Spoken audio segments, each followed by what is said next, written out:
آج کل ملتے ہوئے لوگ اکثر ایک بات کرتے ہیں، کوئی مختصر سی نصیحت کر دیں، پورا 1 گھنٹے کا بیان سنیں گے اور جب رخصت ہوتے ہوئے مسافہ کریں گے تو پھر پوچھیں گے کہ حضرت کوئی مختصر سی نصیحت کر دیں۔ تو وہ اصل میں چاہتے ہیں کہ کوئی کیپسول ہو جو ہمیں پلا دیا جائے اور ہمارے دل میں اللہ کی محبت پیدا ہو جائے، ہمیں تزکیہ نفس نصیب ہو جائے، تصفیہ قلب حاصل ہو جائے۔ ابراہیم اعظم رحمۃ اللہ علیہ اللہ تعالیٰ کے ایک بزرگ تھے، یہ بلخ کے بادشاہ تھے، شاہانہ زندگی تھی، لیکن دل کی یہ تمنا تھی کہ میں اللہ کا ولی بن جاؤں۔ ظاہری طور پر شاہانہ زندگی گزارتے تھے، دل کی تمنا تھی کہ میں اللہ کا ولی بن جاؤں۔ سوچتے رہتے تھے کہ میں ولی کیسے بنوں کیسے بنوں۔ ایک دفعہ رات کو سو ہوئے تھے،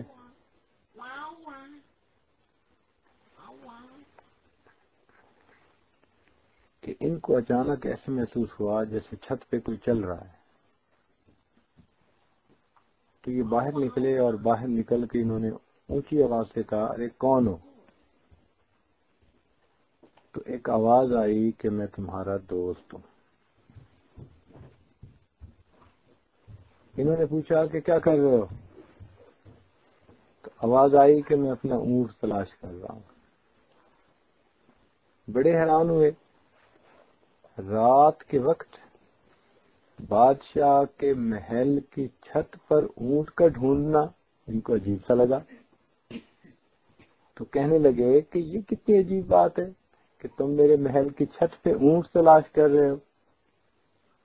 تو آواز آئی، یہ اتنی عجیب بات نہیں ہے، عجیب بات تو یہ ہے کہ تم اس شاہانہ زندگی میں رہتے ہوئے اللہ کو تلاش کر رہے ہو۔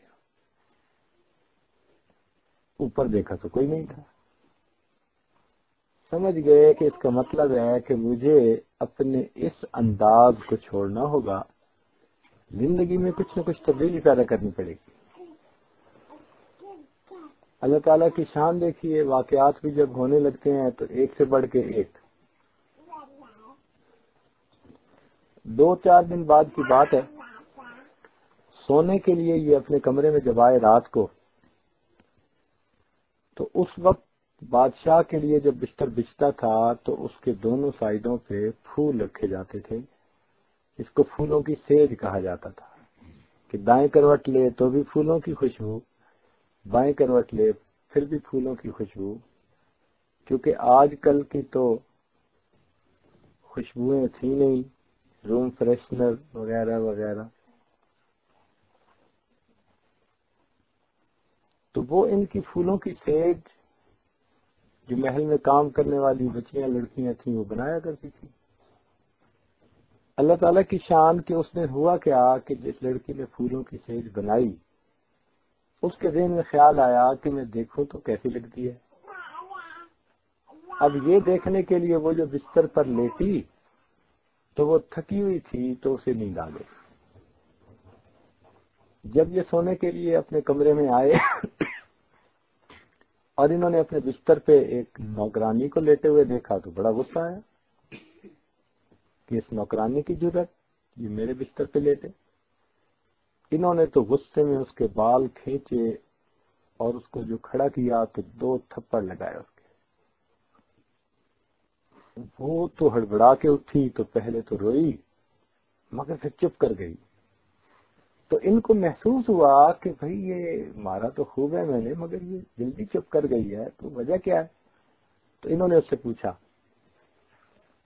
کہ بتا تو روئی کیوں؟ اس نے کہا روئی تو اس لیے کہ آپ نے مجھے تھپڑ مارا، درد ہوئی۔ اچھا یہ بتا تو جلدی چپ کیوں ہو گئی؟ تو اس نے آگے سے عجیب بات کہی، وہ کہنے لگی کہ مجھے ایک بات خیال آ گئی تھی، اس کی وجہ سے جلدی چپ ہو گئی۔ کیا خیال میں بات آ گئی تھی؟ تو وہ کہنے لگی کہ مجھے یہ خیال آیا کہ میں اس بستر کے اوپر اتنی تھوڑی دیر کے لیے سوئی ہوں اور مجھے اتنی سزا ملی ہے، آپ تو روزانہ اس کے اوپر سوتے ہیں، پتہ نہیں قیامت کے دن آپ کا کیا بنے گا۔ اب جب یہ بات انہوں نے سنی تو وہ تو نوکرانی چلی گئی، لیکن ان کی نیند اڑ گئی۔ پھر ساری رات نیند نہیں آئی کہ یا اللہ میں اتنی ناز نعمتوں میں جو پل رہا ہوں، خزانے کے منہ کھلے ہوئے ہیں، تو مجھے بھی تو آخر حساب دینا ہے۔ تو پہلا ایک واقعہ ہو چکا تھا، دوسرا واقعہ یہ ہو گیا۔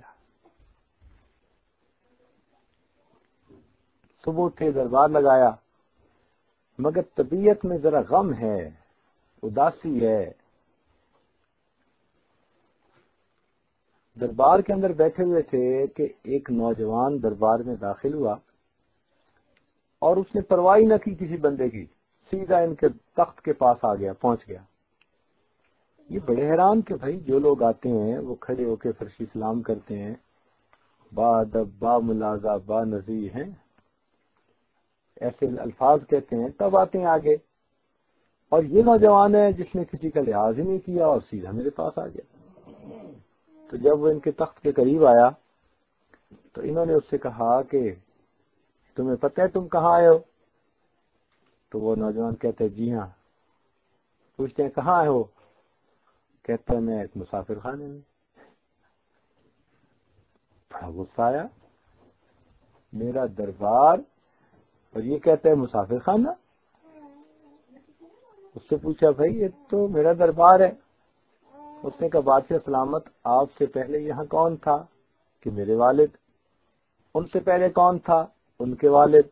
ان سے پہلے کون تھا؟ ان کے والد۔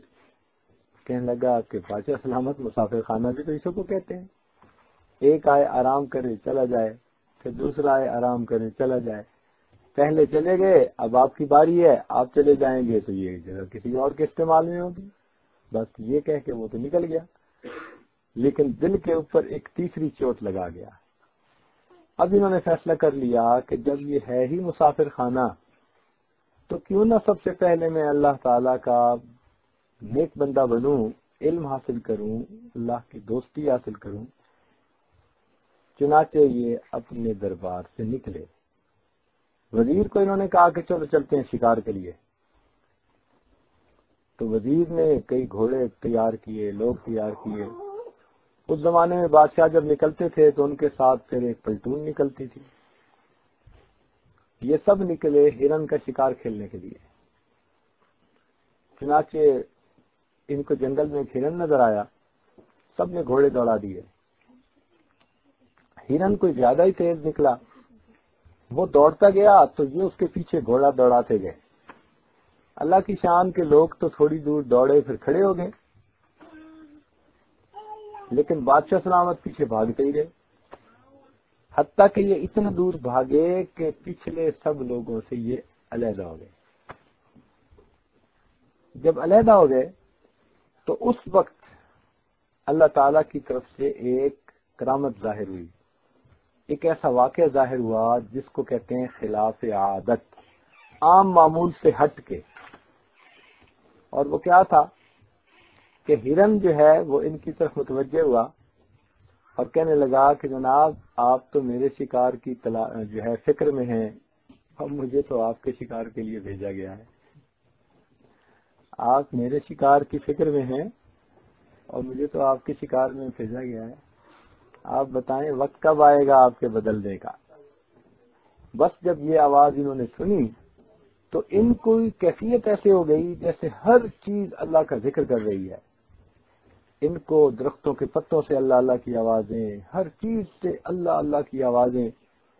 اب حالت بدل گئی، کہنے لگے بس اب میں نے فقیرانہ زندگی اختیار کرنی۔ چنانچہ ان کو راستے میں ایک بکریاں چرانے والا ملا۔ انہوں نے اس سے کہا کہ بھائی میرا گھوڑا لے لو اور مجھے اپنا ریوڑ دے دو بکریوں کا۔ اس نے کہا ٹھیک ہے۔ انہوں نے اپنا تاج اور اپنا لباس اور اپنا گھوڑا سب اس کو دیا اور اس کا ریوڑ خود لے کے چلانے لگے۔ وہاں سے یہ ایک علاقے میں پہنچے جو علماء کا شہر کہا جاتا تھا۔ اس علماء کے شہر میں جا کر انہوں نے زندگی گزاری اور علم حاصل کرنا شروع کیا، مجاہدہ کیا، حتیٰ کہ اللہ رب العزت نے ان کو بڑے اولیاء میں شامل فرما لیا۔ ابراہیم ادم رحمۃ اللہ بڑے اولیاء میں سے گزرے ہیں، ان کے بڑے عجیب و غریب واقعات ہیں۔ ایک واقعہ تو یہ ہے کہ انہوں نے حج کا ارادہ کیا، چونکہ حج کا سفر ہے نا، تو اس مناسبت سے یہ واقعہ ذہن میں آیا جو اب سنانا چاہتا ہوں، اور یہ سنا کے بات مکمل کر دوں گا، تقریر تو اتنی بڑی کرنے کی اس وقت ضرورت نہیں۔ تو اس واقعے کو سنانے کے لیے میں نے تھوڑی سی تمہید آپ کو سنا دی کہ یہ واقعہ جس کا ہے وہ کون تھا، وہ وقت کا بادشاہ تھا۔ اب یہ حج کے لیے جب چلے تو عجیب ان کے دل میں خیال آیا، یہ ایک قدم اٹھاتے مصلی بچھا کے 2 رکعت نفل پڑھتے، پھر قدم اٹھاتے پھر مصلی بچھا کے 2 رکعت نفل پڑھتے کہ میں اللہ کے گھر کی زیارت کے لیے جا رہا ہوں، میں اپنے ہر قدم کے اوپر 2 رکعت سجدہ کرتا رہا۔ 2.5 سال میں یہ اپنے اس ملک سے بیت اللہ شریف پہنچے، 2.5 سال لگے، دن رات سفر کرتے کرتے، اور ہر قدم پہ 2 رکعت پڑھتے پڑھتے 2.5 سال میں پہنچے۔ وہاں جا کر انہوں نے عمرہ کیا، مقام ابراہیم پہ نفل پڑھے، اور پھر ہاتھ اٹھا کے دعا مانگی، اللہ لوگ تو پیدل چل کے تیرے گھر کی زیارت کے لیے آتے ہیں، اور میں تو پلکوں کے بل چل کے تیرے گھر کی زیارت کے لیے حاضر ہوں۔ اب اس سے اندازہ لگائیے کہ اللہ کے چاہنے والے کیسے کیسے گزرے ہیں، کہ جنہوں نے اللہ کے گھر کی زیارت کے لیے پلکوں کے بل چل کے سفر کیا، ہر قدم پہ جو سجدے کیے، تو یوں کہہ دیجئے نا کہ پلکوں کے بل سفر کیا۔ اب سوچئے کہ وہ لوگ بھی تھے جو پلکوں کے بل چل کے اللہ کے گھر کا دیدار کرتے تھے، اور آج ہمارے لیے تو اللہ نے کتنی آسانیاں کر دی۔ یہاں تو اللہ کی شان کے ہر سہولت موجود ہوتی ہے، اور اتنی سہولتوں کے ساتھ انسان اللہ کے گھر کا دیدار کرتا ہے۔ اس لیے اگر اللہ رب العزت کسی کو وسائل عطا کریں تو اس کو چاہیے کہ وہ اللہ تعالیٰ کے گھر کا دیدار ضرور کرے۔ یہ حج کا ایک فرض ہے جو زندگی میں ایک مرتبہ فرض ہے، اور اس کی طرف یہاں کے رہنے والے لوگ اتنا دھیان نہیں کرتے، حالانکہ وہ صاحب استطاعت ہوتے ہیں۔ انہیں چاہیے کہ علماء کے پاس بیٹھیں اور اپنی حالت کیفیت بتائیں، تاکہ علماء ان کو بتائیں کہ ان کے اوپر فرض ہوتا ہے یا نہیں ہوتا۔ کیونکہ ان علاقے کے لوگوں میں اکثریت ایسی ہے کہ جن پر حج فرض ہے، اکثریت ایسی ہے، مگر زندگیاں گزر جاتی ہیں، حج کی توفیق نہیں ہوتی۔ اور قرآن مجید کی جو آیت ہے نا، وَمَنْ كَفَرَ فَإِنَّ اللَّهَ غَنِيٌّ عَنِ الْعَالَمِينَ، اس آیت کی تفسیر میں یہ لکھا ہے کہ جس بندے پر حج فرض ہوا اور اس نے نہیں کیا باوجود استطاعت کے، قیامت کے دن اللہ کے سامنے اس حال میں کھڑا ہوگا کہ اس کی پیشانی پر کافر کا لفظ لکھا ہوا ہوگا۔ کیونکہ قرآن پاک میں آ گیا نا ومن کفرا، کہ جس بندے نے فرض ہونے کے باوجود حج نہ کیا، اور ایک حدیث پاک میں آتا ہے کہ جس پر حج فرض ہو اور وہ نہ کرے، نبی اسلام نے فرمایا مجھے اس بات کی کوئی پرواہ نہیں وہ یہودی ہو کر مرے یا نصرانی ہو کر مرے۔ تو اس لیے یہ فرض ایسا ہے کہ اس فرض کو ادا کرنے کے لیے کوشش کرنی چاہیے۔ کئی لوگوں کے حالات کچھ دور میں بہت اچھے ہوتے ہیں اور حج ان پر فرض ہو جاتی ہے مگر نہیں کرتے، بعد میں ان کے حالات پتلے ہو جاتے ہیں، کہتے ہیں جی اب تو ہم حج کر نہیں سکتے۔ فقہاء نے لکھا کہ چونکہ حج فرض ہو چکا، اب قرض لے کے بھی ان کو کرنا ہوگا تو ان کو کرنا پڑے گا۔ کیوں نہیں کیا اس وقت میں جب ان کے پاس وسائل تھے؟ تو اس لیے اس فرض کے بارے میں فکر مند ہونا چاہیے، اور جن پر فرض ہے ان کو چاہیے کہ وہ ضرور سفر کریں۔ حتیٰ کہ فقہاء نے لکھا کہ جس پر حج فرض ہو چکا اور وقتی طور پر پیسے نہیں، اس بندے کو اگر اپنے گھر کے برتن بیچ کر بھی جانا پڑے تو اس کو بیچنے چاہیے. یہ ایسا فرض ہے.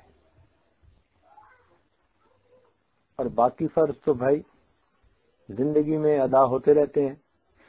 نماز ایک قضا ہوئی، چلو دوسرے وقت میں ادا صحیح، لیکن یہ تو فرض ہے ہی زندگی میں ایک ہی مرتبہ. اس لیے اس کی اہمیت بہت زیادہ. تو آج کل جو کہ ایام حج ہیں، اشہر معلومات، الحج اشہر معلومات، تو یہ حج کا جو موسم ہوتا ہے نا، عید الفطر کی نماز پڑھنے کے ساتھ شروع ہو جاتا ہے. اگر کوئی بندہ چاہے کہ میں حج کا احرام باندھوں تو وہ 2 شوال سے احرام باندھ سکتا ہے. حج کی نیت سے اس کا احرام بندھ جائے گا.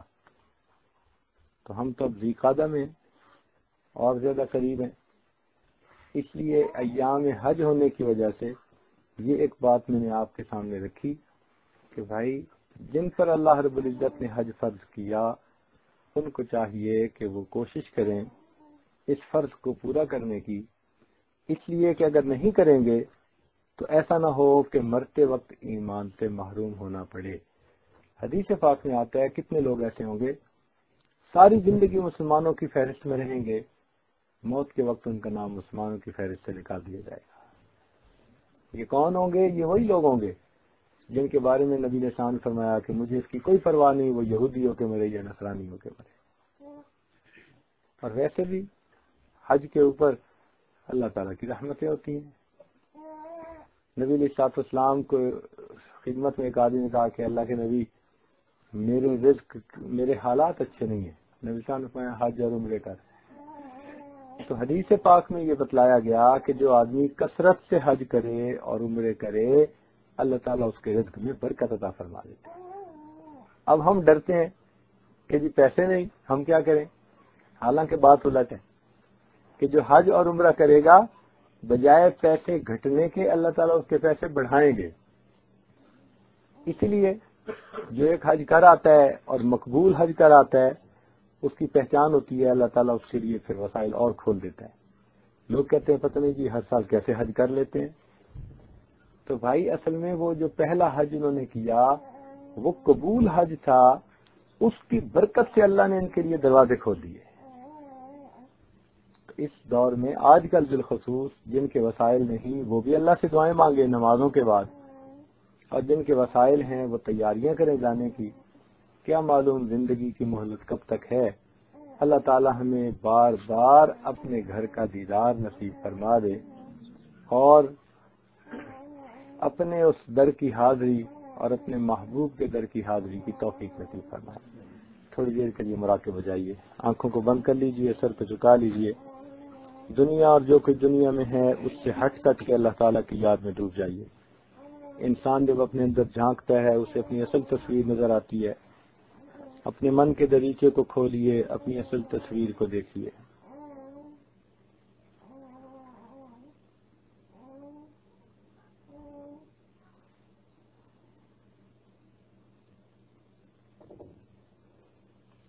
لا الہ الا اللہ.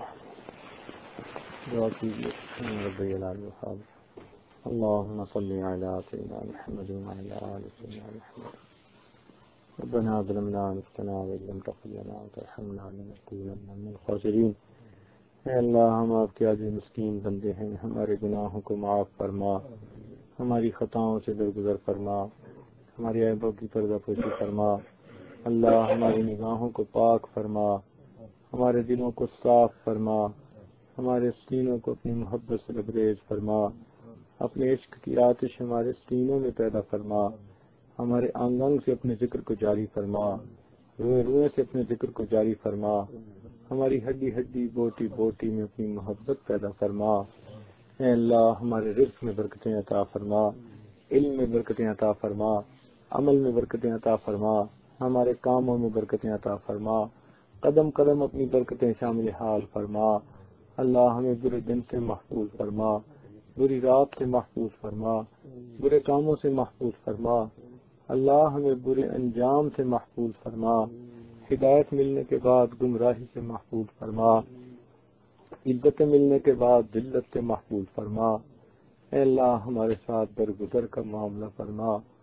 رب کریم جو گناہ ہم نے دن میں کیے معاف فرما، جو راتوں میں کیے معاف فرما، جو محفل میں کیے معاف فرما، جو تنہائیوں میں کیے معاف فرما، جو ارادے سے کیے معاف فرما، جو بنا ارادے کے ہوئے وہ بھی معاف فرما۔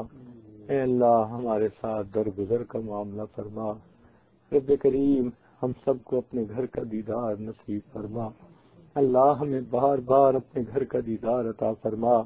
اللہ وہ آپ کے کیسے خوش نصیب بندے ہوتے ہیں، احرام باندھ کے نکلتے ہیں، لبیک اللہم لبیک پڑھتے ہیں، اللہ کوئی غلاف کعبہ کو پکڑ کے بوسے دیتا ہے، اللہ کوئی حجر اسود کو بوسے دیتا ہے، کوئی مقام ابراہیم پہ سجدے کرتا ہے۔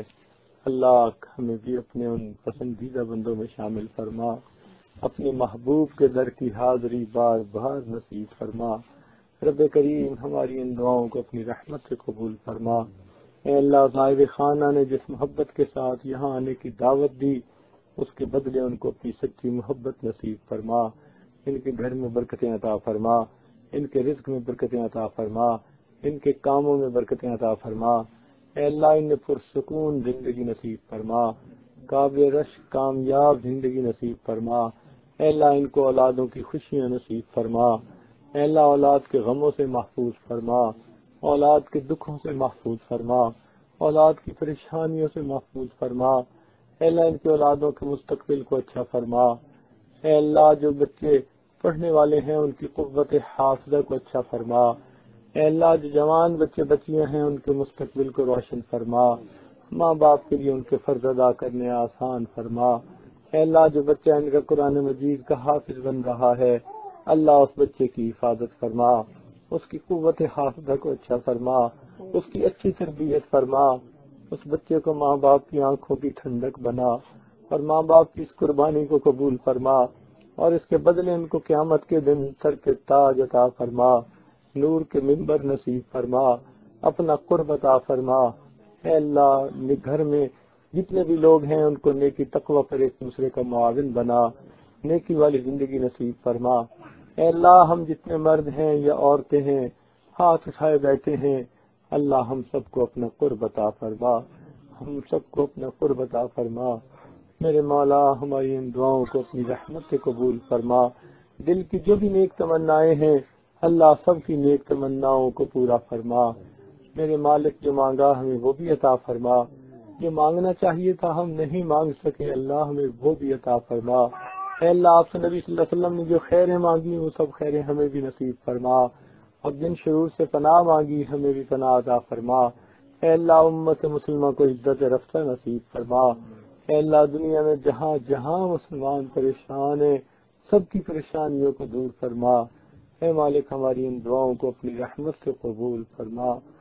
صلی اللہ تعالی علی حبیبہ سیدنا محمد وآلہ واصحابہ اجمعین برحمتک یا ارحم الراحمین۔